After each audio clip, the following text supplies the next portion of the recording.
Vuka Afrika. Lolu hlelo ulwethulela ngezilokotho ezinhle umkhandlu weTheku masisukume sakhe iTheku sibingelele kumeya yeTheku uKhansela Cyril Xaba. Nonkosi siyakubingelela. Ngicela ukubingelela Shange ngibingelele noShandu nabalaleli beKhozi FM. Baba. Siyabonga kakhulu babumeya nanokuthi sikwazile usigcina sitholane emveni ukuthi lokho singamukelana. Kodwa ke nalo udaba ngithi mhlamba ake silibuke la.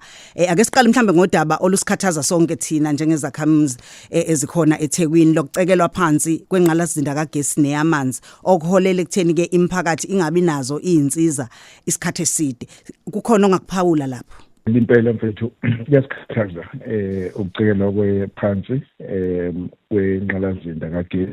Umphakathi uhlosha ukuhamba kwagesi, uhlosha ukuhamba kwamanzi engelona iphutha likamasipala kodwa kube kuyizegebengu nje kuphela ezenza lo monakalo. Njalo ngonyaka sikhipha imali engango 80 million rand silungisa intambo zikagesi ezisuke zitshontsiwe, silungisa ama transformer asuke ecekelwe phansi. Manje ke sekwenzeka sekengamula intambo esemgaqweni ukuze kube emnyama ebusuku kungakhanyi khona bezokwenza ke ubugebengu babo. Sizamile ke manje ukushintsha nentambo. Siyasusa amakhopha sifake intambo lezi esicabanga ukuthi ngeke ezona amakhopha ngeke bazidinge kakhulu. And sebenzisa nobuchwepheshe ke manje bezinga lo phezulu lokuvimba ubugebengu kodwa ngeke sikwazi ukuvimba ngempela. Sicela ukubambisana nomphakathi ukuthi umphakathi mawuyibona lento usibikele inkinga ubikele namaphoyisa. Uma ke unenkinga ucishelwa kagesi isikhona inombolo esizibekile, kukhona ne WhatsApp usithumele lo mbiko lo uzosithola lapho ke so zasokulungisa kodwa kubekezelane nathi ngoba sibhekene nengwadla enzima ngempela.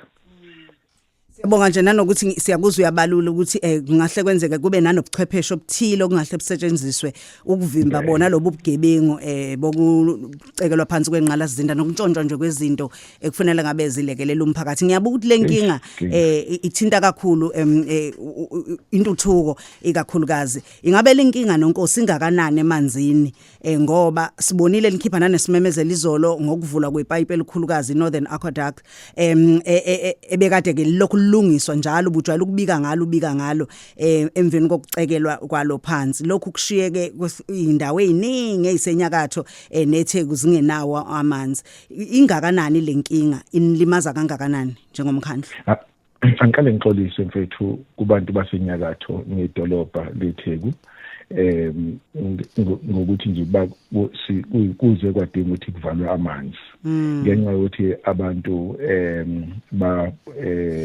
bulale inqalazinda yethu and kunendawo ke amanzi angakabuyi nakuba sesilungisile ipayipi ngoba uzothatha isikhashana ukuthi amanzi afike kulezo ndawo ngoba fanele kugcwale idamu, magcwele lenye kuyogcwala elilandelayo ukuze igcine sesiphakeleka zonke indawo ke angakafika amanzi ngokuphelele njengamanje ngoba ngikhuluma ngePhoenix, iNtuzuma, amaWodi kanye neNanda.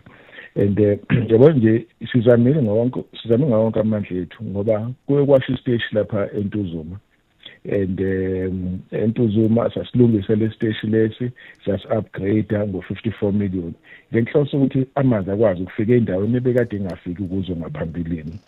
And manje ke imizamo yethu ke igcina ingabonakali ngenxa nje yobugebengu kubantu ababulala inqalazinda yethu. Sesivala nje nonkosi ngeke sikushiye lokho sike sanibona futhi njengomkhandlu niya kwesinye isakhiwe seMontclair. Ingabe kusho ukuthini lokho nanokuthi mhlawumbe umsebenzi wane beniyohlola kakhulukazi ngoba siyabona ngathi liyalungiswa ibhilidi. Mfethu angisho kuyangijabulisa lokho ukuthi izisulu zezikhukhula lezi sizihlalise lapha enkabeni edolobha sikhokha imali ngokuhlala kwabo enkabeni edolobha. Manje siyakwazi ukuthi sakhe ezinye izindlu ngoba imali efanele ngabe sakhe ngayo izindlu sibahlalise la. Sesithi ke asakhe ibhilidi engelethu sithengile ke ngubambisana kweprovince sibonga ungqongqoshe uDuma kanye nongqongqoshe national sabanalo linama units of 500 sokwazi ukuthi abantu sibafake lapho kwesikhashana ngesikhathi sabalungisela izindlu zabo la bezohlala khona ngokuphelele. So ke lokho ke kuyisisombululo ke enkingeni bekade sibhekene nayo njengeTheku. Ngathembela ukuthi abantu bazosithakasela lesinyathelo sisithathayo. Emva kwalokho sobe sibhekana nabo bonke abantu abahlala kuma transit camps ngoba abanye sebeneminyaka eminingi behlala kule ndawo abahlala kuzona. Sithi kufanele ngabe balapho kumele sibabhekelele nabo ngokukhulu ukusheshsha. Nonkosi siyabonga kakhulu ngesikhathi sakho. Sibonga ezishayeni njengemvakashana. Lolu hlelo ubulethulelwa ngezilokotho ezinhle umkhandlu weTheku Masisukume sakhe iTheku. Vuka Afrika.